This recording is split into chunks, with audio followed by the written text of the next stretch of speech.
So it started with beginnings. The beginnings lecture, you came to that. And I remember afterwards you came up and we were talking and you invited me into your studio. Right, and you had seen the Last Glacier book at that point? I had, yeah, and I was really inspired by one of the images in particular that had this old basalt which comes from magma that's extruded on the surface of the earth, and it was cradling ice, right. The glacier. Right. Like, I love that juxtaposition of something that was formed from heat cradling the last bit of this cryosphere. It was really beautiful.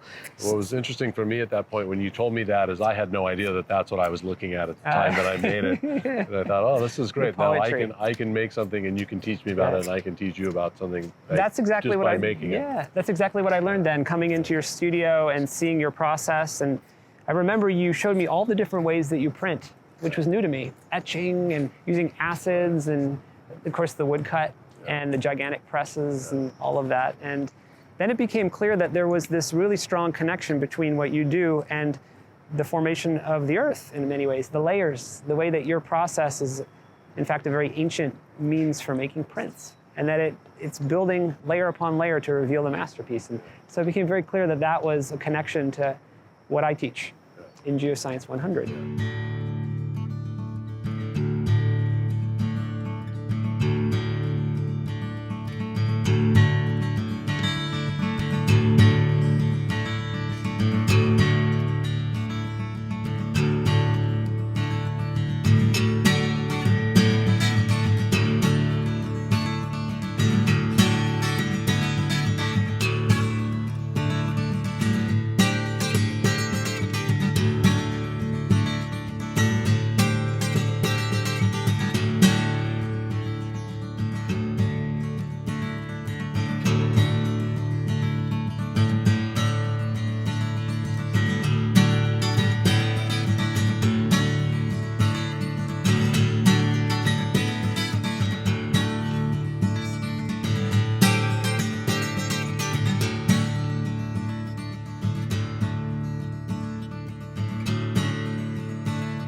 Welcome back to Geosci 100, and welcome back from your spring break. I hope you had a rejuvenating, restful, good time, and are back for the best part of this course, the second half.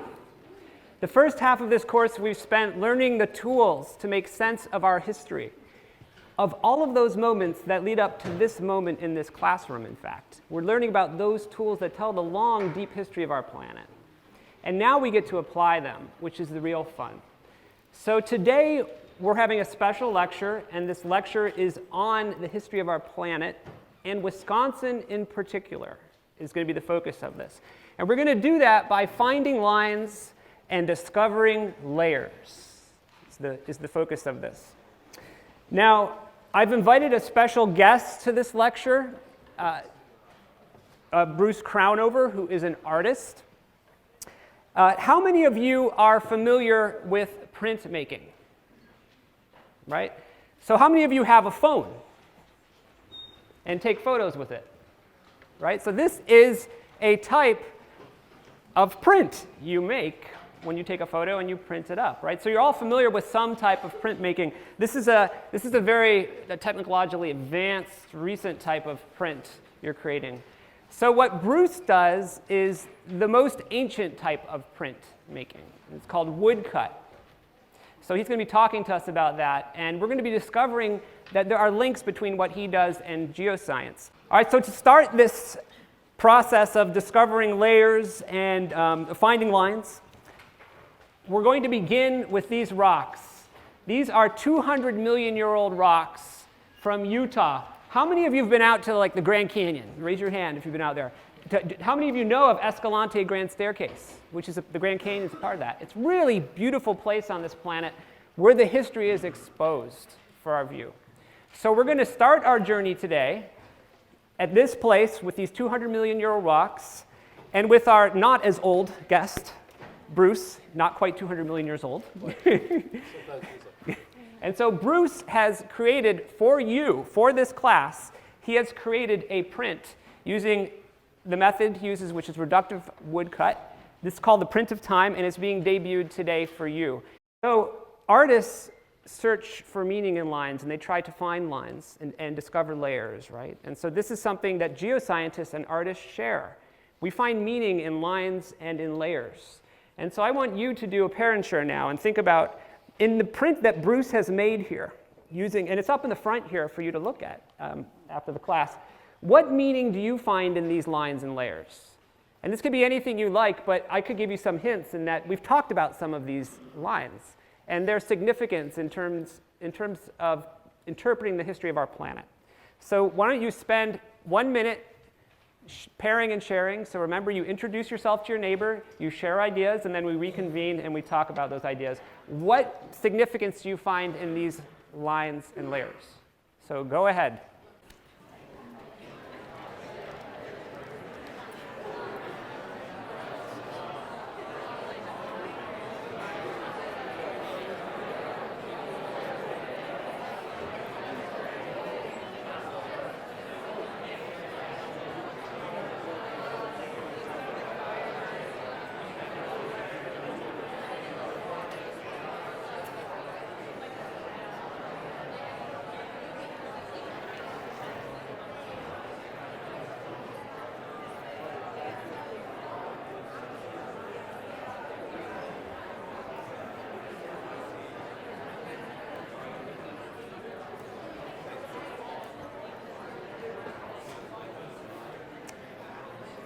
All right, let's reconvene.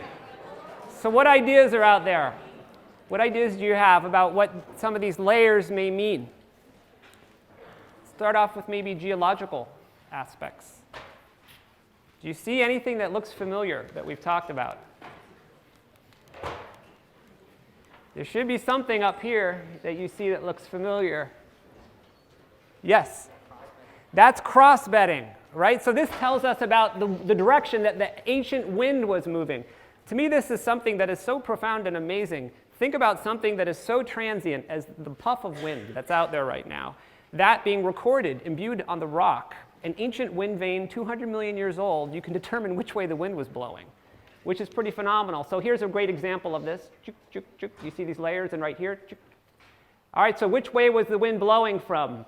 Was it blowing from the left for these layers, or was it blowing from the right? How many would vote from the left? Raise your hand. And how many from the right? And it's becoming from the left, right, for this layer right here. It'd be coming from the left. And from this layer, it would be coming, this would also be from the left, right? So there's some geological meaning in here.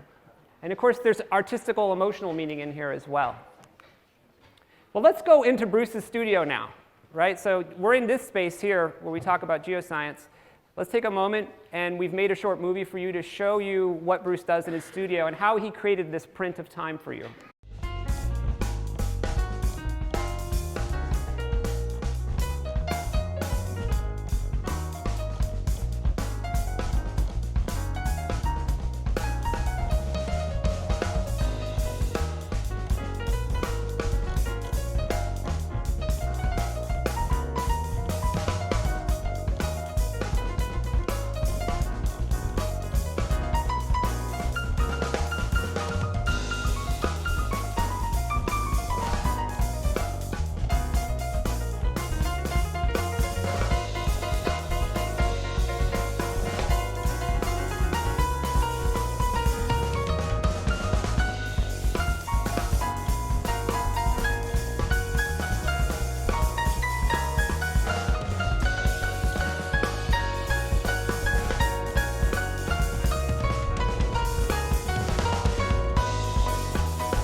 All right, so that was the work, this art piece being created is what you observed there. Bruce, could you tell us a little more about this? Yeah, sure.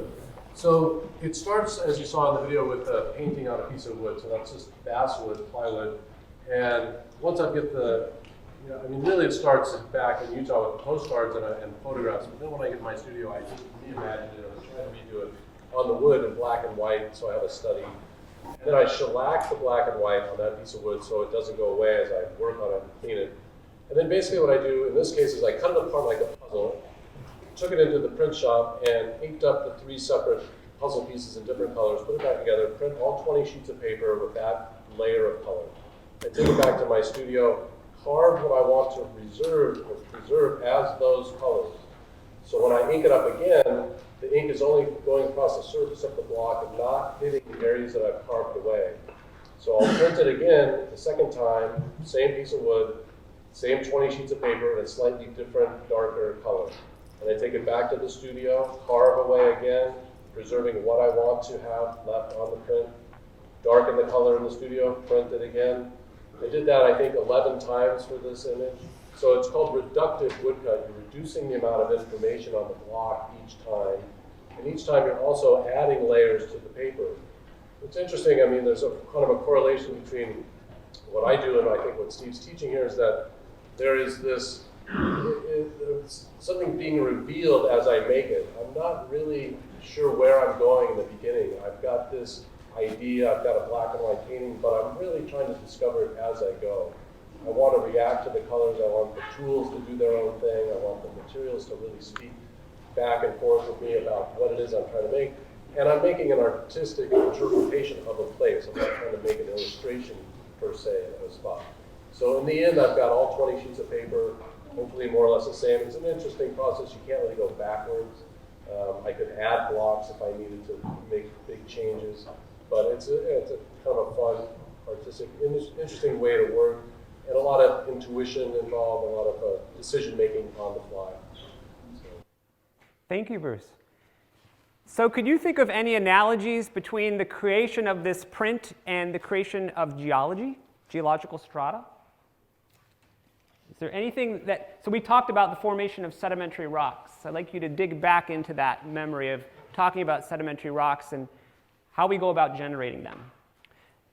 There are actually some really quite intriguing connections to the way Bruce makes his print that are directly related to the way rocks are made. Any ideas?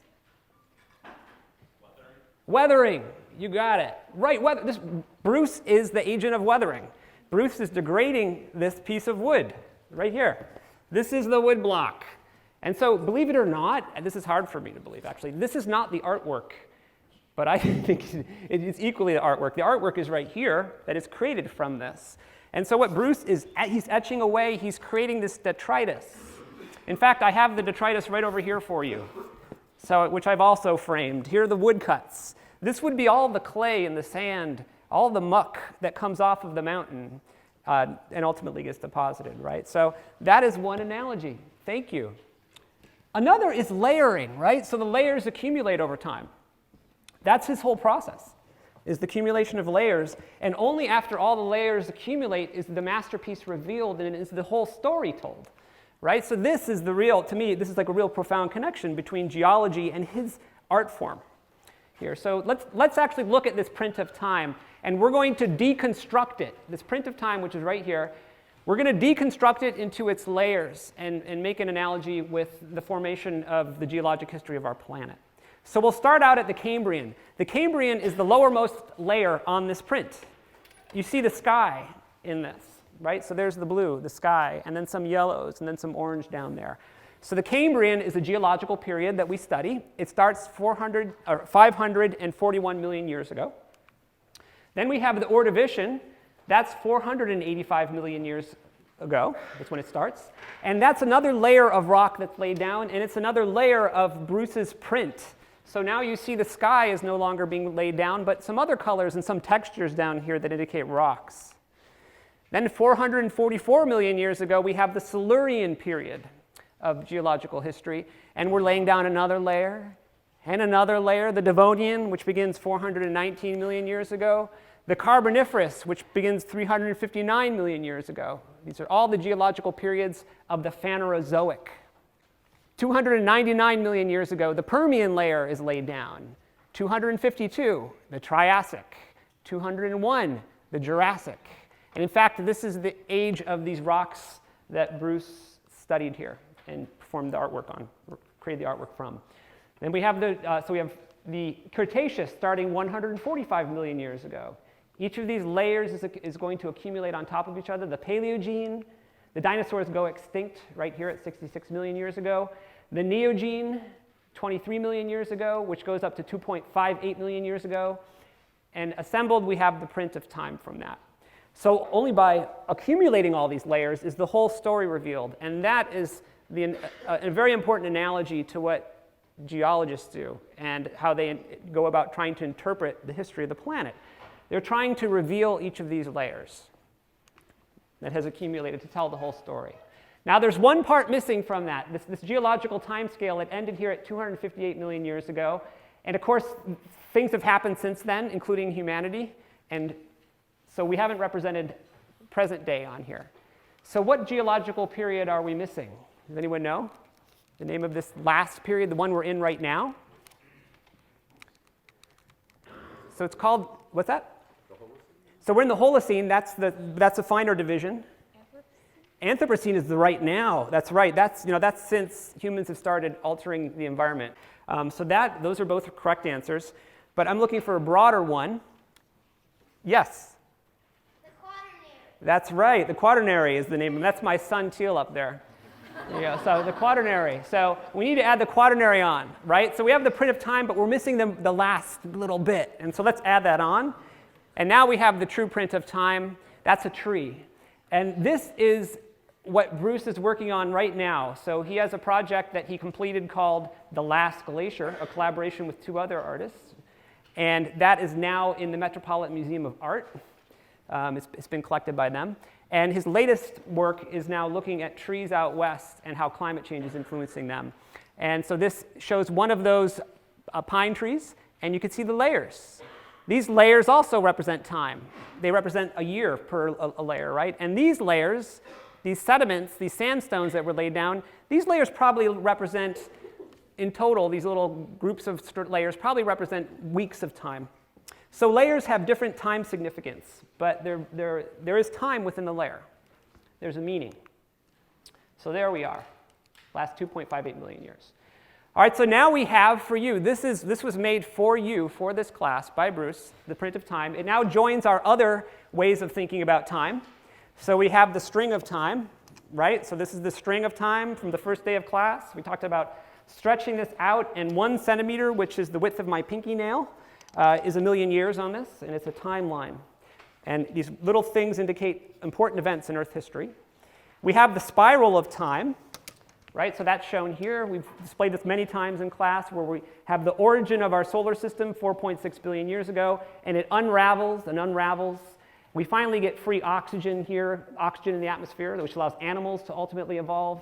Animals evolve here at about 600 million years ago or so, and then eventually we get land plants and forests that evolve, and then animals that can live on the land and eat that material, that's photosynthesized material, the base of the food web. We go all the way up to dinosaurs. We have oceans coming and going, mountains growing and degrading. The dinosaurs go extinct, and we come all the way up to the present day. So those are 3 ways we've thought about time and displaying it. This print of time really emphasizes the layers that accumulate that tell the story. Another way of thinking about this is as a book. And so this is famously attributed to Charles Darwin. Charles Darwin compared Earth's history to a book that was missing pages. And in fact, what's valuable, though, is that we have books from all around the world, in libraries all around the world, geological books, that preserve the whole picture if you put them back together. If you grab the papers from the different parts of the world and put them back, you can assemble the full volume of the history of the planet. It's been very fun to do it together, so I appreciate your inviting me to participate. Well, thank you for doing the print of time. It's going to exist, hopefully, forever. Good, exactly. as a way of communicating this layering and the emerging of a masterpiece Yeah, through those very good. accumulation of layers. Yeah. Well, thanks, Steve. Yeah. Thank you, Bruce.